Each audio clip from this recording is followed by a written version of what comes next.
Good morning, North Bay Unitarian Universalists, and welcome to this online service hosted by the Napa Valley UUs.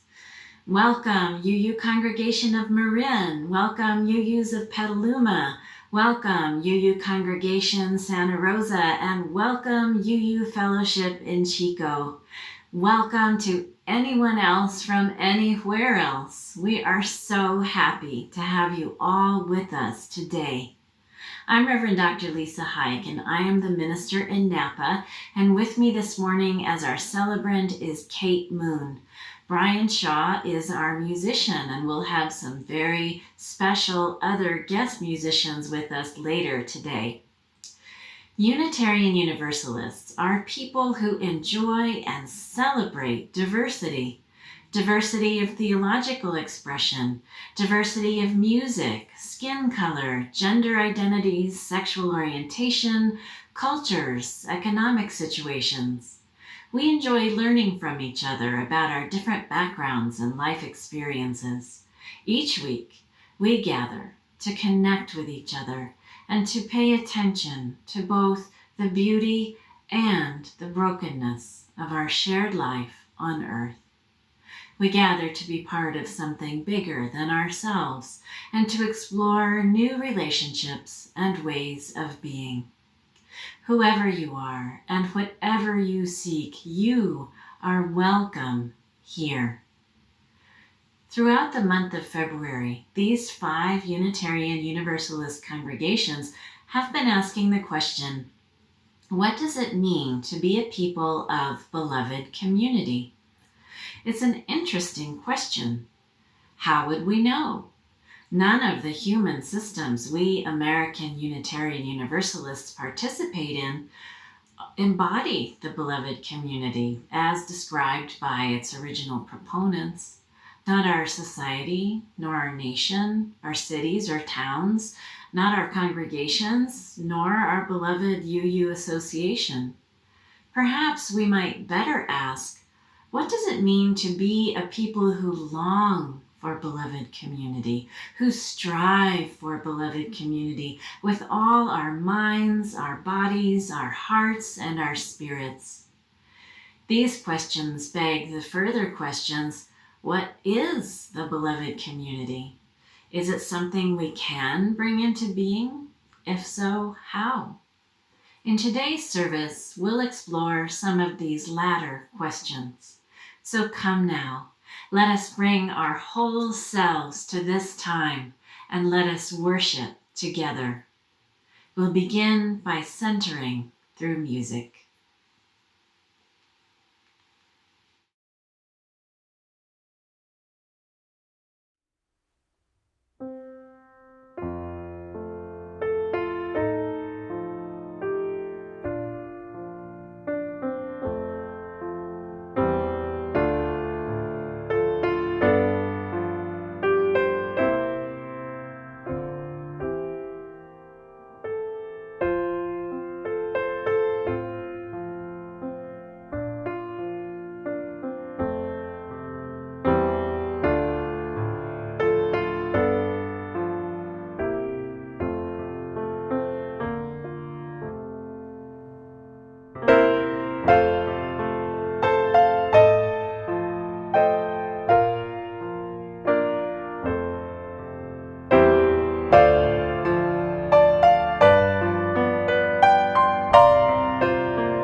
Each Sunday, we join UUs all over the world in lighting a chalice, the symbol of our faith.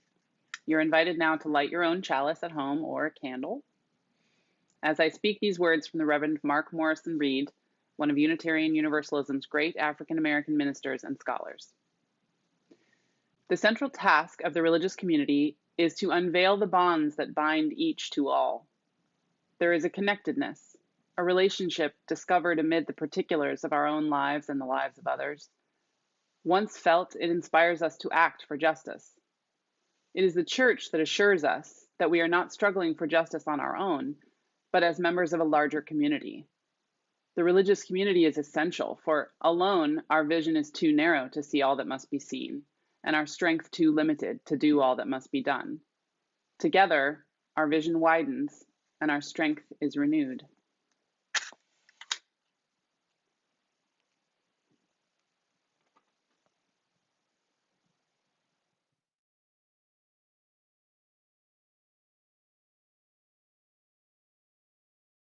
Circle round for freedom, circle round for peace, for all of us imprisoned, circle for release,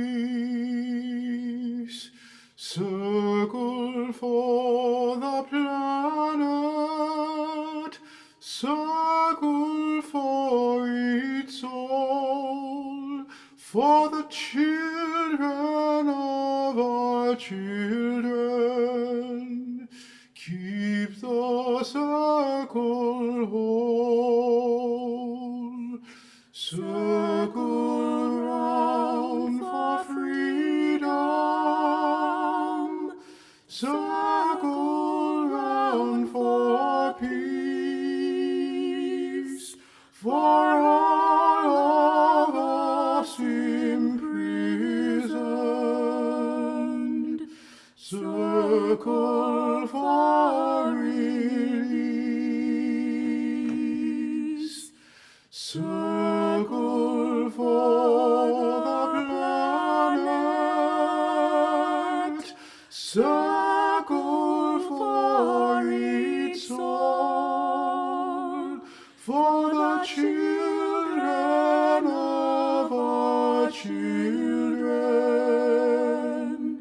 Keep the circle whole. Circle round for freedom. Circle round for peace. For all of us imprisoned, circle for release, circle for the planet, circle for its soul, for the children of our children.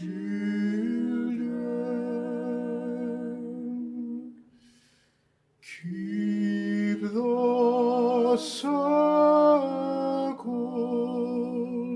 whole.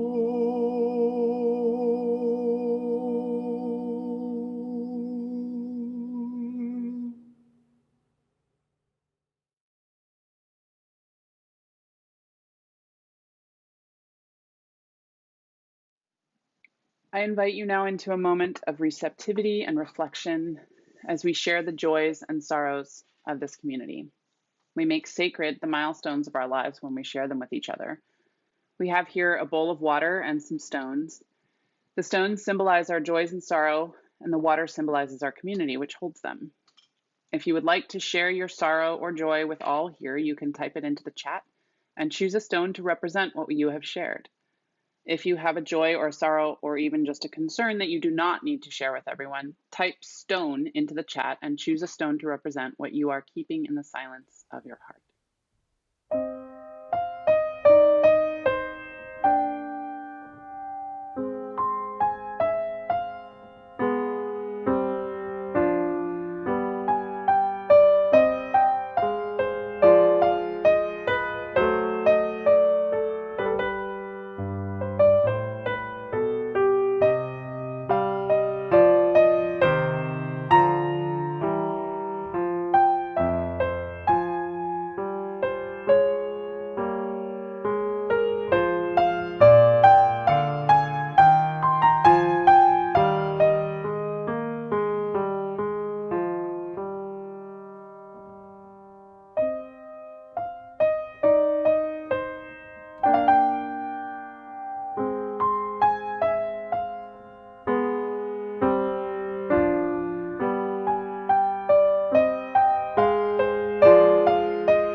When we share our sorrows and our joys, we weave together the disparate strands of our lives into a beautiful fabric of community. Now, let's go deeper. I invite you to get comfortable in your seat, wherever you are, and place some part of your body on the floor to feel your connection to the living earth. Close your eyes if you like, and assume a posture of both relaxation and attention. Receive a breath from the green growing beings of the world, and release the out-breath back to those green growing beings. Receive a second breath in, and release it back. A third breath in, and then back out. Feel your place in the breathing of the world. Feel how lightly you rest upon the earth, and yet how firmly it holds you. You can move in the air under the sun, but you won't float away. Feel the glory of that. And then hear this prayer. Spirit of life, great immensity of love that birthed the stars and washes through our bodies with every beat of our hearts. In Northern California, now is the time of greening. Harbingers of spring arrive at the coast and gradually move inland, the new blades of grass poking through dead stalks, the buds appearing on flowering trees, and then the blossoms, the daffodils, the robins, the squirrels playing like kittens, bird song in the morning, frog song at night. Our world awakens under the fresh, sweet rains. Everything comes back to life. May our hearts also awaken. It has been a long, dark time, a frightening time, and we are not sure what will come next. We feel deeply for our kin around the nation who have suffered in the past week's storms, devastation piled on devastation, especially poor communities and communities of color who live with wholly inadequate infrastructure. But in this moment, here, there is beauty. In this moment, here, there is magic. May we let the beauty and the magic restore us so we can meet whatever comes with love. Blessed be. Amen. Now let us enter together into a time of silence.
Hey, you guys, Leah here.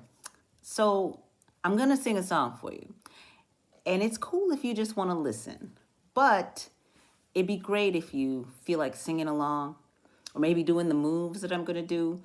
You might even want to add other words into it. Peace, love, joy. It's important that we embody these messages, that they become part of who we are, so that when we go into the world, we're not out looking for peace, looking for love, looking for joy, that we are that, and that we bring it to every situation that we enter. Peace is not off in the distance. Peace is part of our existence. Peace be with me, peace before me, peace to the right of me, peace behind me, peace to the left of me, peace above me, peace below me, peace within. Peace be with you, peace before you, peace to the right of you, peace behind you, peace to the left of you, peace above you, peace below you, peace within. Peace be with us, peace before us, peace to the right of us, peace be behind us, peace to the left of us, peace above us, peace below us, peace within.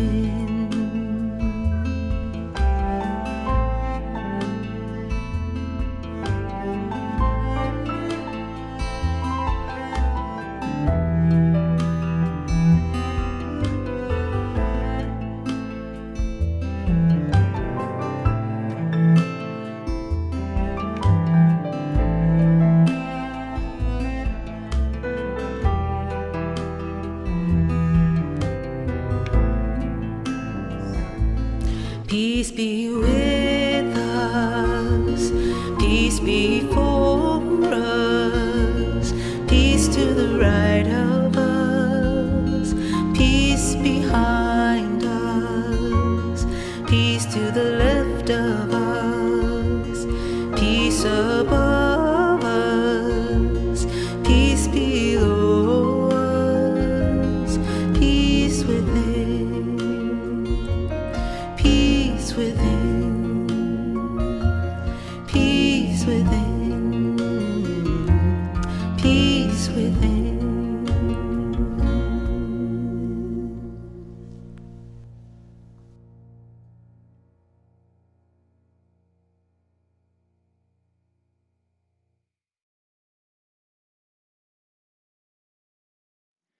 We have two readings for you this morning. The first is from Reverend Theresa Inés Soto. I cannot prove to you that we are human. I cannot prove to you that I'm a person, but you can hold my hand, cool and dry, while we pray, or just breathe, ragged breaths catching on our aching ribs. I cannot prove to you that brown skin is holy, that black skin is sacred, but you can know it, luminous and irrepressible, the tabernacle of your own liberation. I cannot even prove to you that every queer body, every trans and NB body, every ace and bisexual body sings back to the universe its immense generative power of yes. I cannot prove to you with quadratic certainty that what the disabled body holds is a story of wisdom beyond perfection, like a red sun emerging from behind a cloud of dust. So the answers that I have for a country hacking up a death rattle and a democracy with a wheezing, waxy pallor are about our courage to love, our desperation not only for survival, but also to tread above the worst of our collective nature and to get each other free, unashamed that there came a day when we were willing to risk looking foolish to simply stay together and alive. Our second reading is something I wrote a couple of years ago when I could still go out and about. It's called Post Office Magic. At the post office, after the big snowstorm, there was a long line because so many packages had not been delivered. As I went in, a man held the door for me and said if I wanted to wait in that line, I should take a lunch. It was indeed a long line, but I had driven all the way to town to do errands, and even if I had to wait an hour, I would. But several other people came in the main door and their eyes widened and they left. The post office is one of the few places left where there is almost every kind of person all together. In the parking lot, hybrid cars sit next to huge trucks with gun racks, each with its expected bumper stickers. It could have been ugly inside, what with the mix of multi-ethnic hippie mamas and their dreadlocked children, and the enormous red-faced white men with aggressive facial hair and expressions of suspicion. But instead, there was a festive air. People were cheerful, possibly glad to get out after so many days of being snowbound. When the tiny Latina grandma and her even tinier raven-haired granddaughter went to go outside, someone held the door for them, and then again for another brown-skinned woman coming in. 2 spots ahead of me, a mama was teaching her little boy how to do long multiplication and the importance of carrying the 1. Then he showed her one of the cards the post office sells these days with a picture of a flying kitten. The caption said, "Incoming hug," and the boy's face was a study in joy. Then one of the only 2 clerks put up a window closed sign and went to do something else. There was a great muttering and shuffling of feet, and the air seemed to thicken with annoyance. But then the man in front of me asked the mama in front of him if he could show that little boy a magic trick.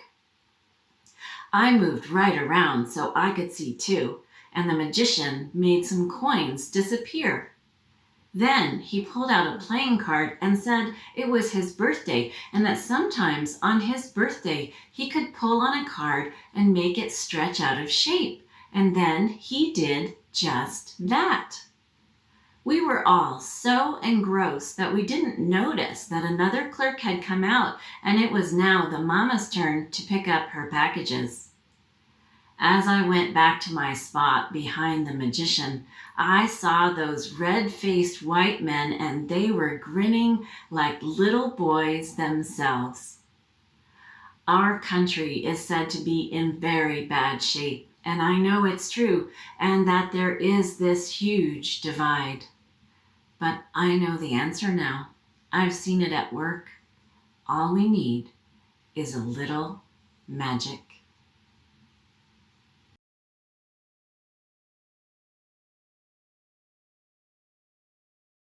Civil rights activist James Weldon Johnson wrote Lift Every Voice and Sing as a poem, which was set to music by his brother John Roseman Johnson in 1899.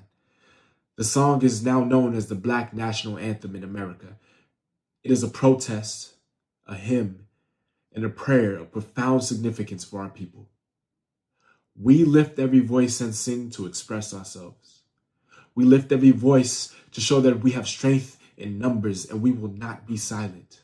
We lift every voice and sing to be lifted, liberated, and free.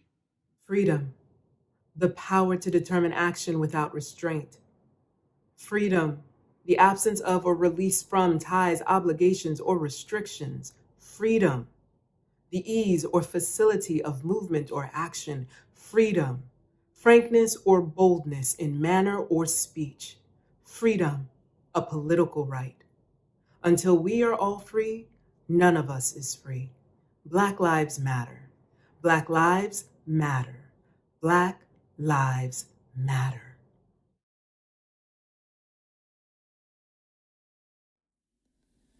Lift every voice and sing till earth and heaven ring. Ring with the harmonies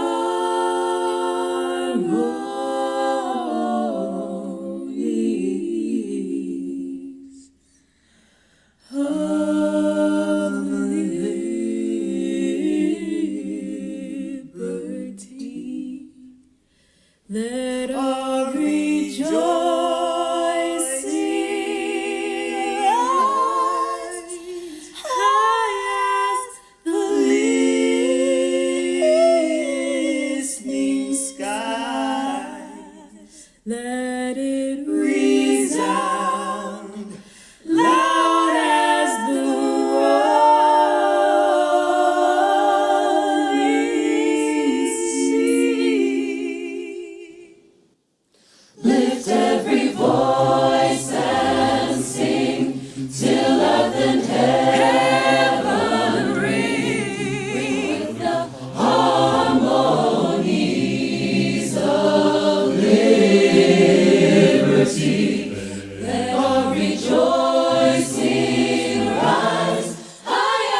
Come to our Father's side. We have come over a way that with tears has been watered. We have come treading our path through the blood of the slaughtered.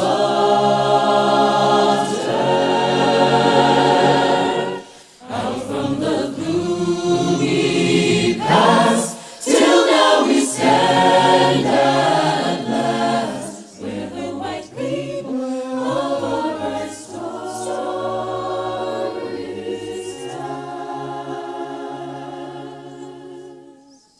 God of our weary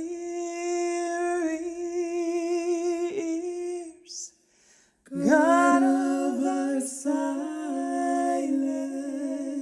tears, thou who hast brought us thus far on the way, thou who hast by thy might led us into the light, keep us forever in the path we grace.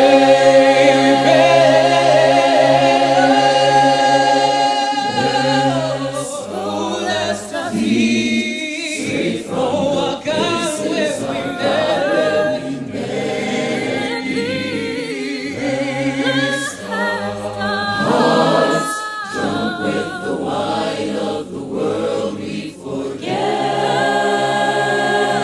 thee. Shadow beneath thy hand, may we forever stand, true to our God, true to our native land.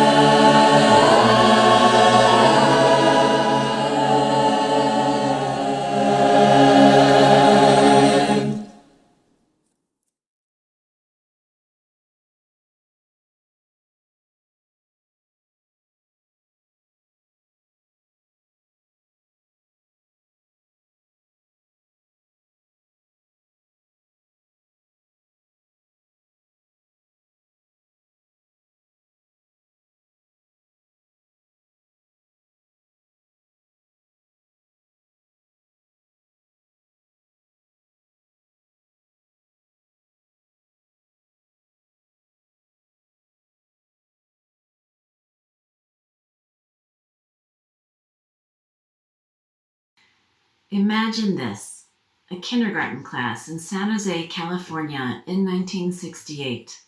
A little girl has a crush on a little boy. To her great delight, when the class gets to go on an outing, the two are paired in line. She is so thrilled to be holding hands with her crush that she will remember everything about this moment for the rest of her life. The feel of his warm, dry palm against hers, the color and texture of his skin and hair, the outline of his adorable profile. She is white, he is black. All up and down the line of 5-year-olds, there are similar pairings. Kids of every color and ethnicity, all together, delighting in each other's company. At home, the girl and her sister play with their best friends, Leisa and Allison, who have a dark brown father and a white mother. They take baths together, nap together, or maybe jump on the beds when they're supposed to be napping, and have their birthday parties together. When they get up in the mornings after sleepovers, our little girl sighs with envy because her friend's hair can be sculpted into wonderful, fantastical shapes with a little dippity-doo, a blue-green goo that comes in a jar. The little white girl's hair just lies there limp, no matter what she does. It's so unfair. Years go by. Then the little girl's family moves to a suburb of Los Angeles. She starts middle school. About a third of the kids are white, another third black, another third Latinx. Just a handful of Asian kids. Our girl can't seem to find her bearings. She can't make friends, a problem she's never had before. She approaches kids who seem like likely candidates only to be rebuffed. This happens again and again until she gives up. Can you imagine the damage to her self-esteem? Then she's placed in a class for gifted kids, and soon she's surrounded by friends. She does not notice at the time that in this class of about 40 kids, in a school where there are equal numbers of Black, white, and Latinx kids, there are 38 white kids and 2 Black kids, one of whom has a white biological parent and the other of whom was adopted by a white family. No Latinx kids at all. This girl will not understand until she's in her 40s and studying systemic racism that the reason it was so hard for her to make friends at her new school was because she was approaching kids of all races. Her earlier childhood had been so integrated that it never occurred to her that the color of someone's skin was a barrier to friendship. But middle school is when kids start to self-segregate as a way of coping with the systemic racism that prevents kids of color from flourishing. Systemic or structural or institutional racism is what makes it possible for a gifted class in a school equally divided among 3 main racial groupings to contain only white kids. What do you think it does to the self-esteem of the gifted kids of color who are not given the opportunities received by the kids in that special class? And yet, even in this school, where the adults are so determined to reinforce racism, there are moments of grace. There are moments of magic. On Cinco de Mayo, the kids of Mexican heritage come to school in gorgeous traditional outfits and do traditional dances to live music played by their fathers. Shining with pride, they are mobbed by all of the other kids wanting to know how and when they learn the steps. And at school dances, everyone's music gets played, and the Black girls show the white girls how to do the hustle and the bump. Everyone dances together, glorying in the music and the movement, and for several days afterward, they all smile at each other in the halls. Moments of grace, moments of magic, moments when adolescents of many colors claim their right and their power to intermingle freely and joyfully. Of course, that little girl, that confused adolescent, that woman in her 40s studying racism was me.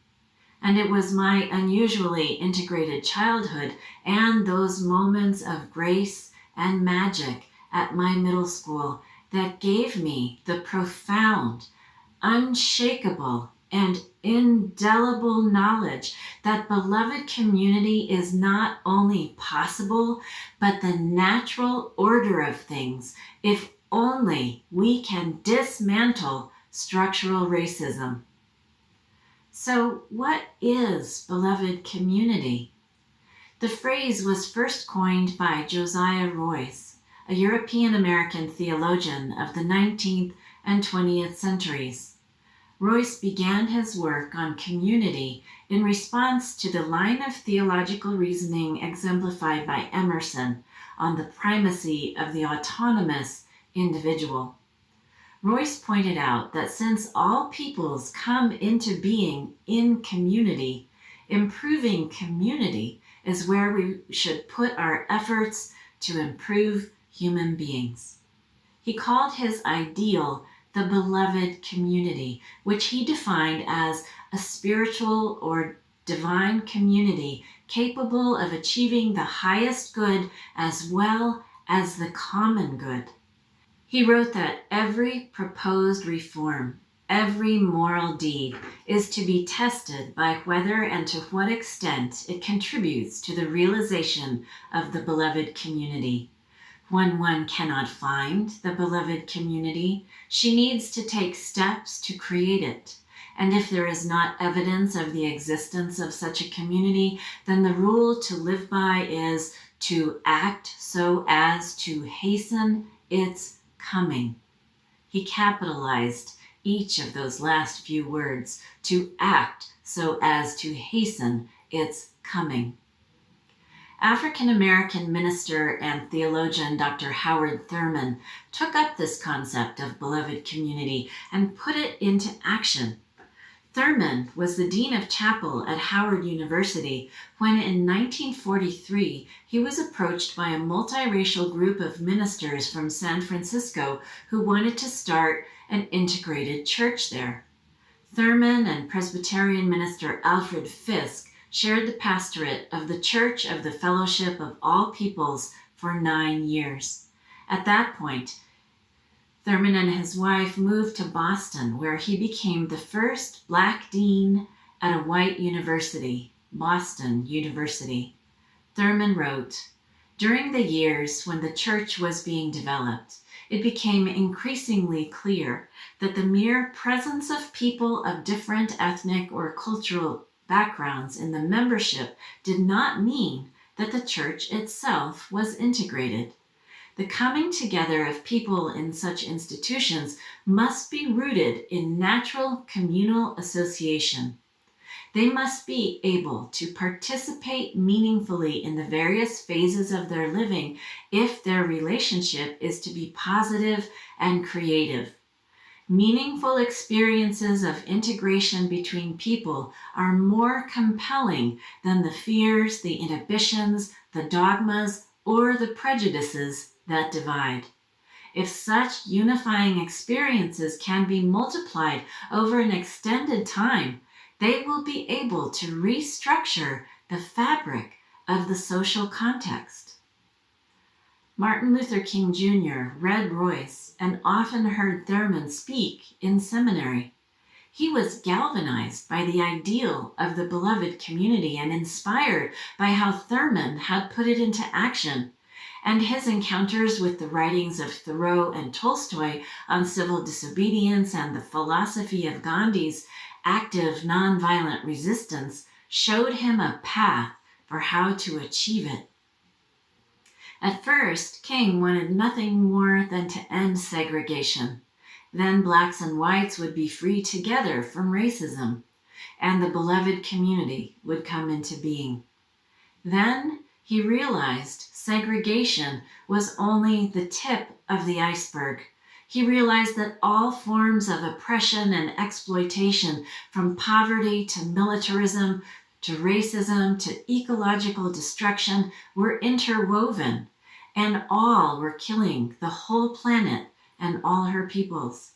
He once said, "I've worked my whole life to bring my people up into the house, only to realize the house is on fire."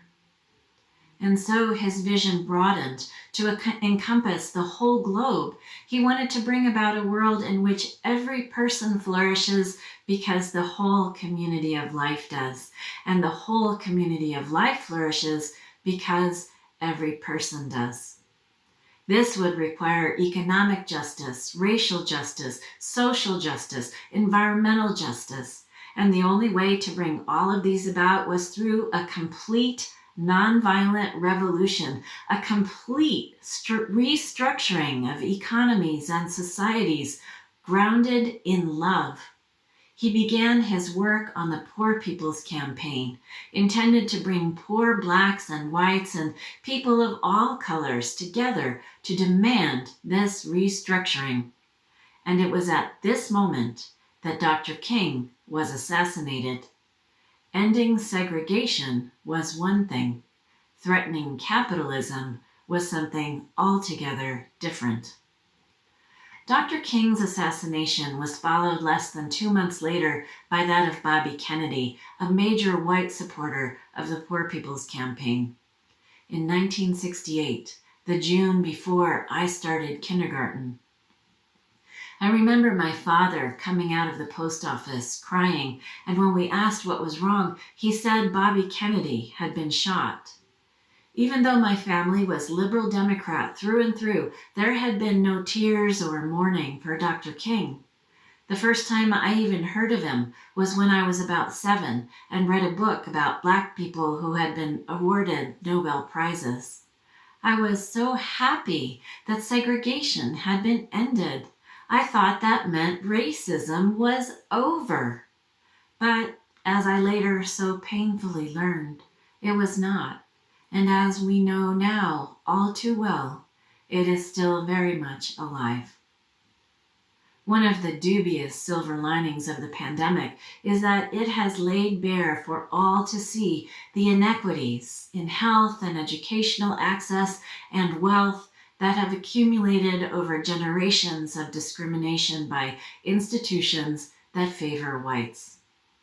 And having more people inside at home paying attention to different things than usual probably also made it possible for the murder of George Floyd to provoke the outcry it deserved, that the murder of all Black people by police deserves. So here we are now, at a pivotal historical moment, with about half of our country on either side of a bitter divide. Is there any possibility at all we can bring the beloved community into being? How? How about with a series of Dolly Parton concerts? Yes, I really did just say that. Lest you think I'm being shallow or ridiculous, I'll share with you that last spring I was listening to Radiolab and Jad Abumrad mentioned that he was doing a whole special series on Dolly Parton. That seemed like an odd pairing to me, so of course I had to listen to it. It turns out he had several reasons for being so interested in Dolly. One was that he had grown up in Tennessee, where she's from, and where she's revered as a goddess. Another is that his doctor father is friends with her, having met her once when she came to him as a patient. But the most compelling reason he was interested was that because he had gone to one of her concerts and seen something he had never imagined was possible. A large group of humans that looked to all intents and purposes like the beloved community. There were white people, Black people, brown people, women in hijab, people in baseball caps, people in Birkenstocks, cowboy boots. There were straight people, queer people, mixed race families, people with feathers in their hair and turquoise on their bodies, people speaking Spanish, English, Arabic, other languages. They were singing, dancing, clapping, hooting, hollering, having a wonderful time all together. Dolly Parton, it turns out, plays 25 musical instruments and has written over 5,000 songs, only a couple of thousand of which have been recorded. She and Jad Abumrad's father, an immigrant from Lebanon, bonded over the fact that both grew up in tiny one-room houses with large families, and both left that life for something completely different.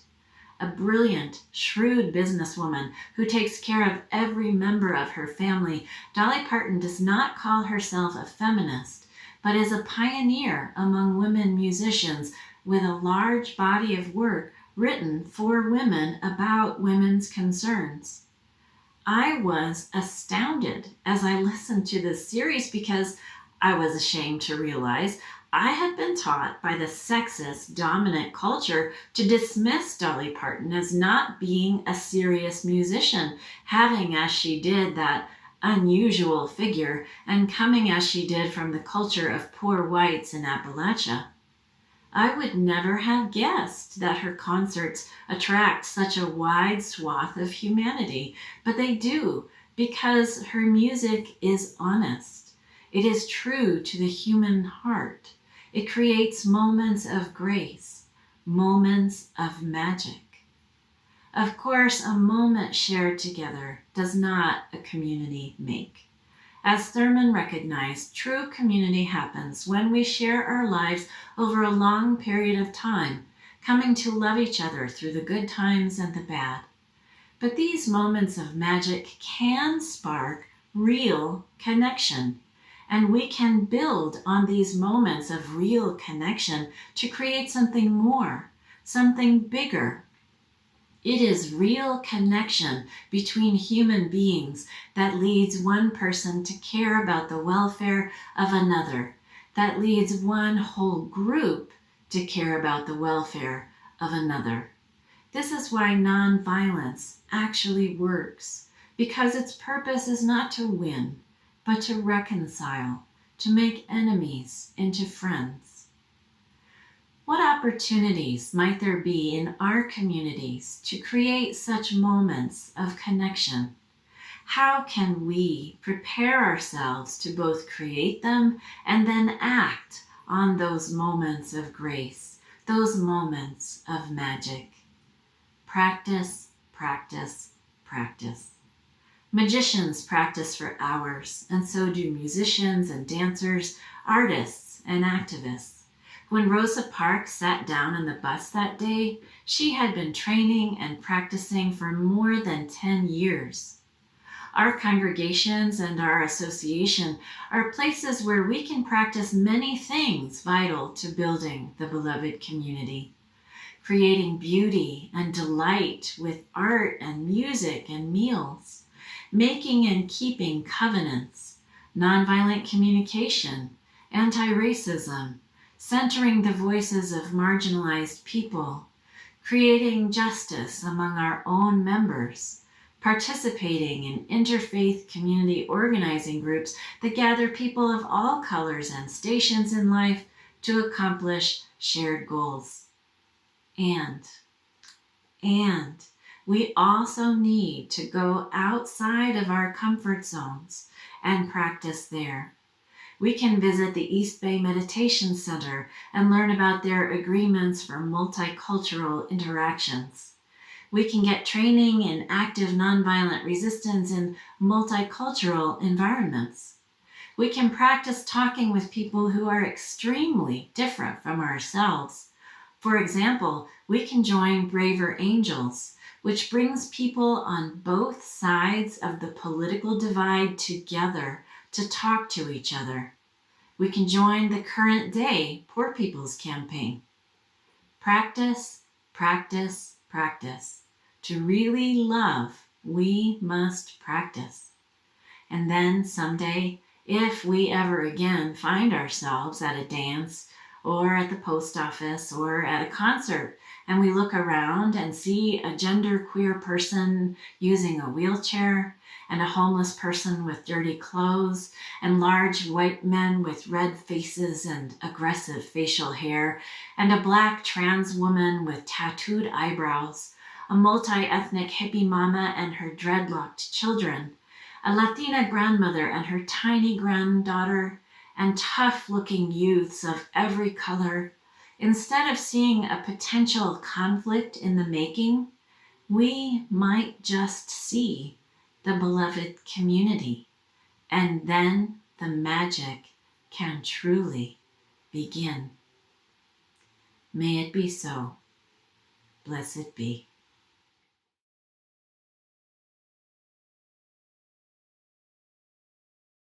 Love is the spirit of this church, and service its law. This is our great covenant, to dwell together in peace, to seek the truth in love, and to help one another. This congregation depends entirely upon the generosity of its members and friends. All that we give in time, talent, and treasure is what sustains this community and makes it not just a sanctuary for us to return to for spiritual nourishment, but an oasis from which we can go out into the world carrying the waters of life. You can donate by going to our website at nvuu.org and clicking on the donate button, or send a check to us at NVUU, 1625 Salvador Avenue, Napa, California, 94558.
Thank you for your many gifts of time, talent, and treasure.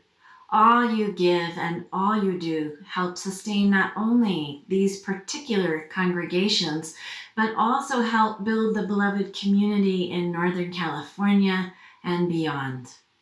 I want to especially thank Kate Moon for being our celebrant today, and I want to thank our musician, Brian Shaw, who also produced this morning's video.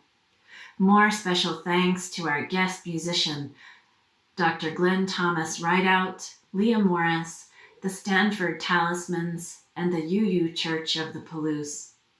And thank you to all of our participating congregations. What a great joy to have you with us here today. And thank you to all who are specifically visiting us, Napa Valley UUs, for the first or second time. If you're visiting and you want to know more about us, you can go to our website at nvuu.org and find all kinds of information. You can also sign up for our mailings about upcoming services and events. Speaking of which, after the service today, we will have our Sunday social hour on Zoom. The link is on our website, which again is nvuu.org. It'll start at about 10 minutes after the service because we like to give everyone time to stretch and move, take a bio break, and get a cup of something warm. About 20 minutes into the social hour today, we'll open a breakout room for a listening session in which a member of the board, a member of the ministerial formation team, and the minister, myself, will listen to any concerns that you have. We'll start by asking you a question so we can get some specific feedback, and then we'll open the forum up to anything else you'd like to say. Now, our closing words this morning come from Bishop Ken Untener. A future not our own. Nothing we do is complete, which is another way of saying that the kingdom always lies beyond us. This is what we are about. We plant the seeds that one day will grow. We water the seeds already planted, knowing that they hold future promise. We lay foundations that will need further development. We provide yeast that produces effects far beyond our capabilities. We are workers, not master builders, ministers, not messiahs. We are prophets of a future not our own. Now, please join in singing our closing hymn, Woyaya.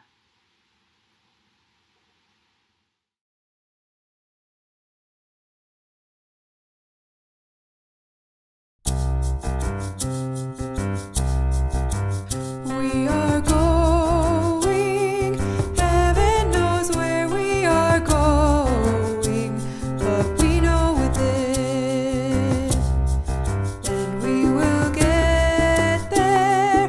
Heaven knows how we will get there, but we know we will.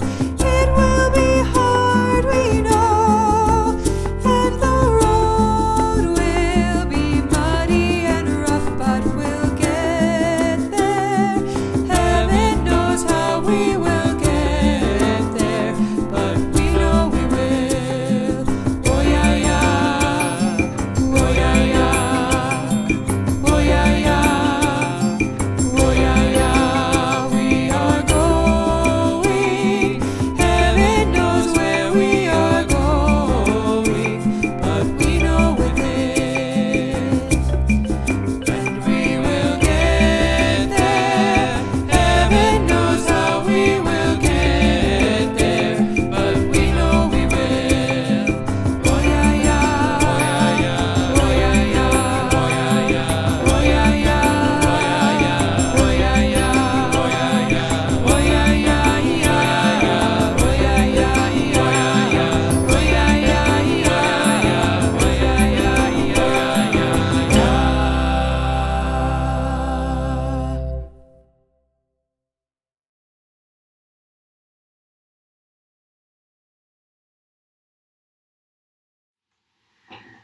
We extinguish this chalice.